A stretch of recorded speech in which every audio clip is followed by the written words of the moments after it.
13 जून से सिलीगुड़ी के दीनबंधु मंच पर बाल फिल्मोत्सव शुरू होने जा रहा है। 13 जून से शुरू होने वाला बाल फिल्मोत्सव 5 दिनों तक चलेगा। इसके लिए नए प्रोजेक्टर की व्यवस्था की गई है। इधर सिलीगुड़ी नगर निगम की ओर से दीनबंधु मंच पर नियमित रूप से सिनेमा प्रदर्शित करने का फैसला लिया गया है। इसके तहत प्रत्येक महीने के द्वितीय शुक्रवार को एक सिनेमा प्रदर्शित किया जाएगा। इसके लिए टिकट का मूल्य 50 रुपये रखे गए हैं।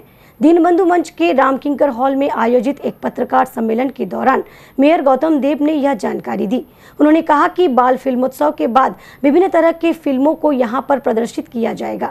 फिल्म फेस्टिवल दिए আমরা এই প্রজেক্টরটা নতুন করে সিনেমা আমরা দেখানো শুরু করব। সম্পূর্ণ অবাধ থাকবে প্রবেশ মূল্য। আমরা বিভিন্ন স্কুল কলেজ শিক্ষা প্রতিষ্ঠান বিভিন্ন এনজিওস তাদের সাথে যোগাযোগ করে তাদের 5 দিনের আমাদের এই প্রোগ্রাম হবে।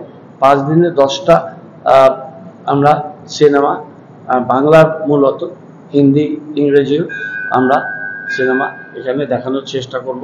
সিনেমাগুলোর নামগুলো আমরা চয়েস করে আইনসিএকে পাঠিয়েছি।